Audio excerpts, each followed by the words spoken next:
موج ہوا کا لکھنے والا پیروں کی زنجیر لکھے، موج ہوا کا لکھنے والا پیروں کی زنجیر لکھے، بات وہی ہے یہ غزل کی، میں لکھوں یا میر لکھے۔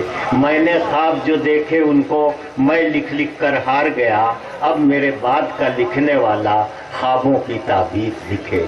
یہی صدیوں سے، ہزاروں سال سے ہوتا رہا ہے، ایک نسل خواب دیکھتی ہے، دوسری نسل اس کی تعبیر تلاش کرتی ہے۔ یہی زندگی کے ہر میدان میں جو خواب افضال بھائی دیکھ رہے ہیں، ممکن ہے اگلی نسل کو اس کی تعبیر مکمل طور پر مل جائے، ممکن ہے اسی نسل کو ملے، لیکن خواب دیکھنے کا حق ہر کسی کو ہے۔ یہ حق کوئی طاقت دنیا میں کسی سے چھین نہیں سکتی۔ خواب دیکھنے کا حق اور آزادی ہر کسی کو ہے۔ آئیے میں ایک ایسے نوجوان شاعر سے گزارش کر رہا ہوں جس کے یہاں اعظم گڑھ کی علمیت اور لکھنؤ کی ادبیت دونوں غزل کے سانچے میں ڈھلی ہے۔ بڑی پیاری آواز، بڑا پیارا انداز۔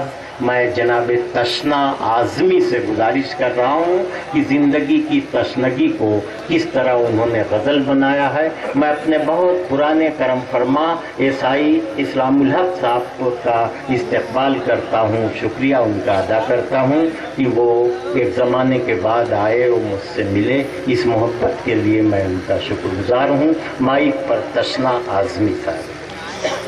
سامعین حضرات، بغیر کسی تمہید کے غرض کے چند شعر حاضر کر رہا ہوں، تھوڑی سی آپ کی دعائیں چاہتا ہوں۔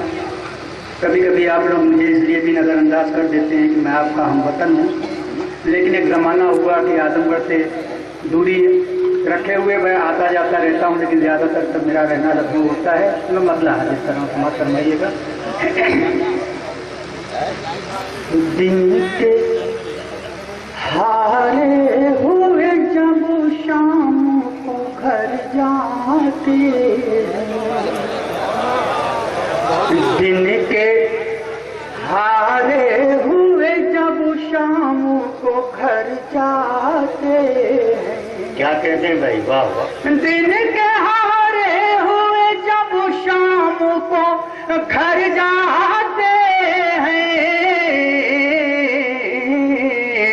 زندگی ہم تیری آغوش میں مر جاتے ہیں۔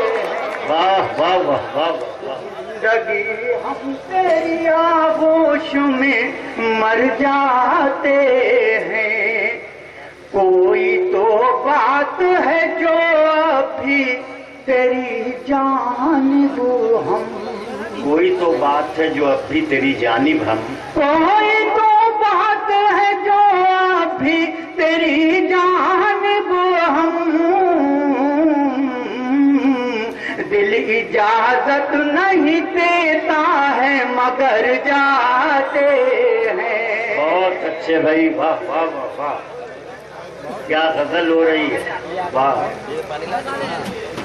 جی حاضر کر رہا ہوں۔ کوئی تو بات ہے جو ابھی تیری جانب ہم، کوئی تو بات ہے جو اب بھی تیری جانب ہم، کوئی تو بات ہے جو ابھی تیری جانب ہم، دل اجازت نہیں دیتا ہے مگر جاتے ہیں، دل اجازت نہیں دیتا ہے مگر جاتے ہیں۔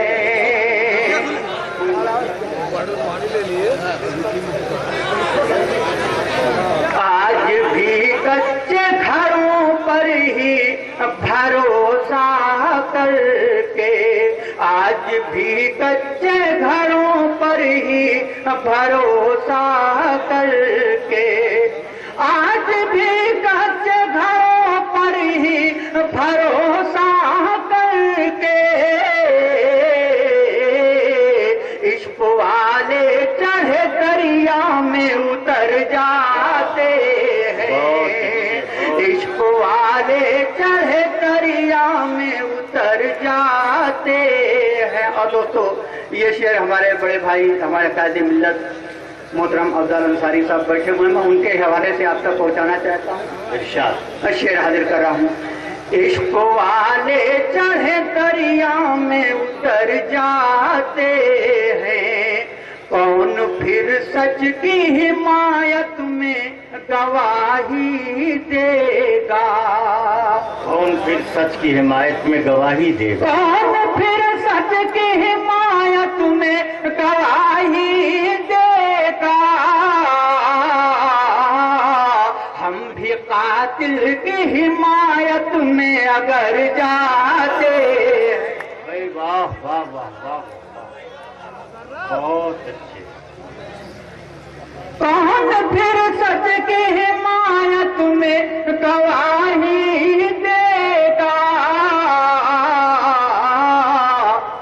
ہم بھی قاتل کی حمایت میں اگر جاتے ہیں، ہم بھی قاتل کی حمایت میں اگر جاتے ہیں۔ اور دوستو اس شعر پہ آپ سے توجہ، خاص طور سے توجہ چاہتا ہوں، سماعت فرمائیے گا۔ آنکھ سورج سے ملانے کا جنہیں دعویٰ ہے، آنکھ سورج سے ملانے کا جنہیں دعویٰ ہے، آنکھ سورج سے ملانے کا جنہیں دعویٰ ہے،